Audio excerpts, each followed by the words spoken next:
Hello there, Feasimates! So, sa video na to, tuturuan namin kayo paano mag-compute ng financial ratios na madalas gamitin sa feasibility studies.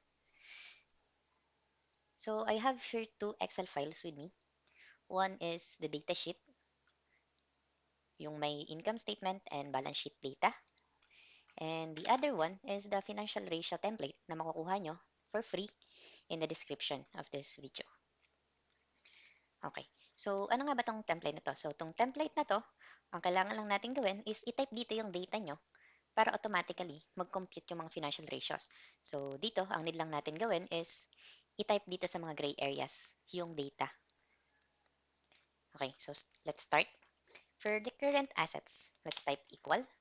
Then, Alt tab or Control tab para lumipat tayo dun sa datasheet natin. Then, look for current assets for the first year. So, yung 20x1 yung first year. Then, current assets. Then, let's hit enter. So, here, dapat tatanggalin natin yung dollar sign dito sa taas. So, delete natin. Ayan.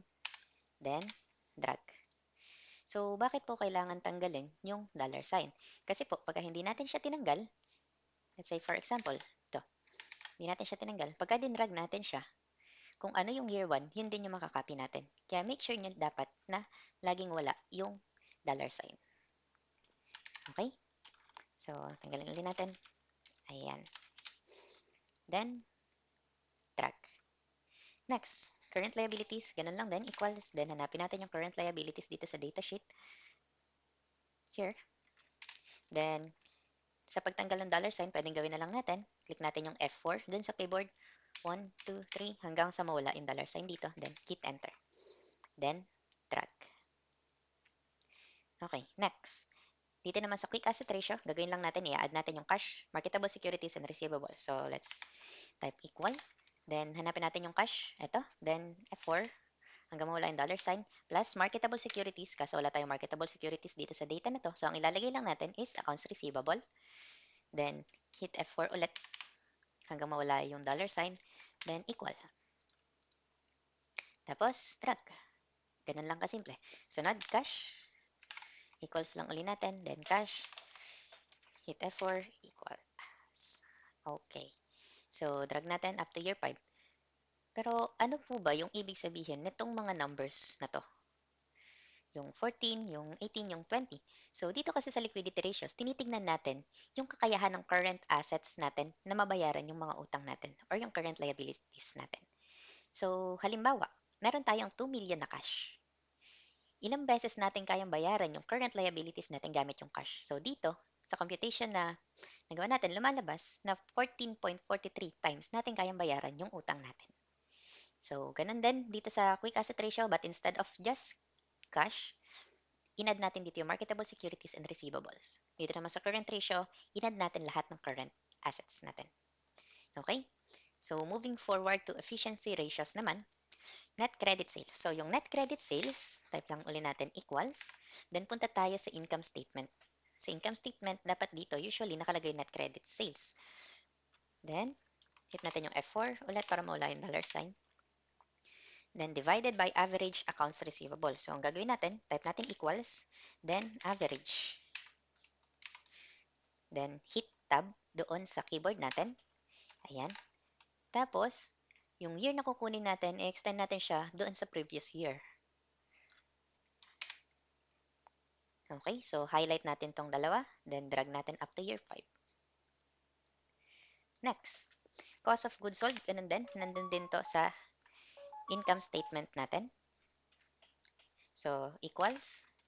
Then, income statement, hanapin natin yung cost of goods sold, hit F4, enter.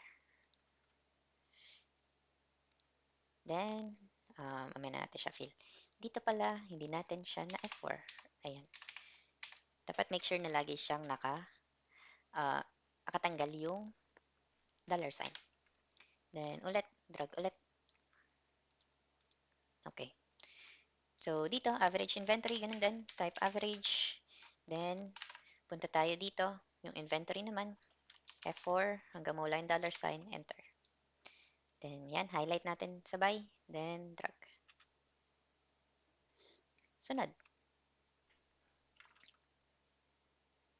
Solvency ratios naman, dito, total liabilities, type natin equals. Then, add lang natin yung current liabilities and non-current liabilities.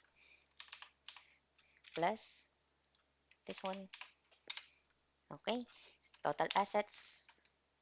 Normally, naka-total naman na siya. So, wala tayong kailangang i-add. Then, yan. Tapos, total equity. Ganun din. Normally, naka-total na siya. Equity. Then,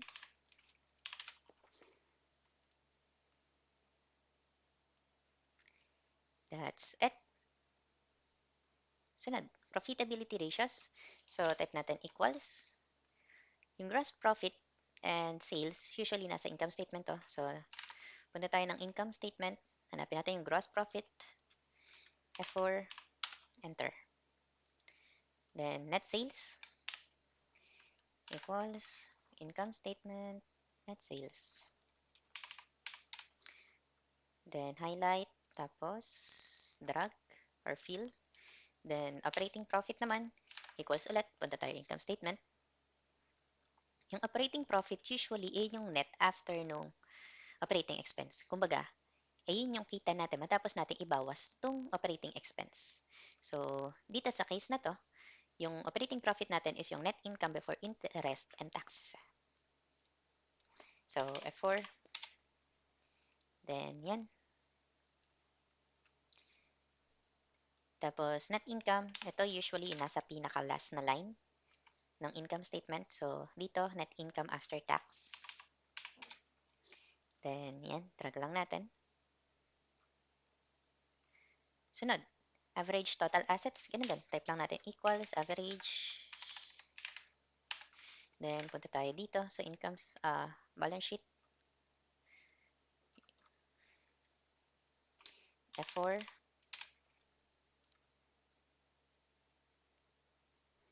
And fill. Tapos dito, ganun din.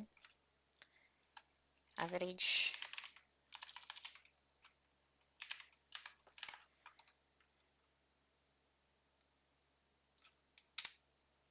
Tapos, okay. Hindi natin na-click yung F4. So, ayan. And that's it. Ganun lang siya kasimple. Pero, paano kung yung data na meron tayo is walang pre-operating na statement? So, let's say, hide natin to. Tapos, ito, delete natin ulit. Yung may mga average, paano ang gagawin natin? So, ang gagawin natin, pag wala tayong data nung pre-operation, yung year 1, itatype lang natin kung ano yung nakalagay sa year 1 as is. Tapos, dito sa average inventory, sige, dito muna tayo. Ganun din. Then, for year 2, dun na maiiba. Dun natin itatype yung average. So, year 2 to year 1, F4, ayan. So, and dito, ganun din, average, inventory, then sa baba, profitability ratios, ganun din, assets,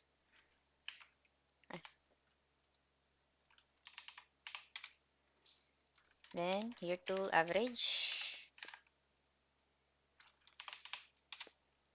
tapos fill lang, then dito, same lang ng process. Then,